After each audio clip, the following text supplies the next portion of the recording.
प्रभू रामचंद्रप्रमाणे उद्धव ठाकरे संयमी. नाशिकमध्ये ठाकरे गटाच्या महाशिबिराला प्रारंभ. शिवसेनेच्या ठाकरे गटाच्या अधिवेशनाला नाशिक शहरातील हॉटेल डेमोक्रॅसी येथे प्रारंभ होत असून पक्षप्रमुख आणि माजी मुख्यमंत्री उद्धव ठाकरे यांचे नुकतेच मंचावर आगमन झाला. जय भवानी, जय शिवाजी तसेच उद्धव ठाकरे यांच्या जय जयकाराच्या घोषणा यावेळी देण्यात आल्या.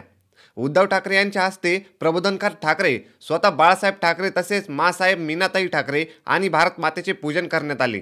यावेळी ठाकरे गटाचे महानगर प्रमुख सुधाकर बडगुजर, माजी आमदार वसंत गीते, विलास शिंदे यांच्यासह अन्य पदाधिकाऱ्यांनी ठाकरे गटाचे स्वागत केले. कार्यक्रमात खासदार संजय राऊत, अरविंद सावंत, सुभाष देसाई, विरोधी पक्षनेते अंबादास दानवे यांच्या अन्य नेते उपस्थित होते. प्रभू रामचंद्र यांचे शिवसेनेची नाते आहे. शिवसैनिक अयोध्येत गेले नसते तर श्रीरामाची प्राणप्रतिष्ठापना झाली नसती. काल पंतप्रधान हे त्यामुळेच श्रीरामाची प्रतिष्ठापना करू शकले.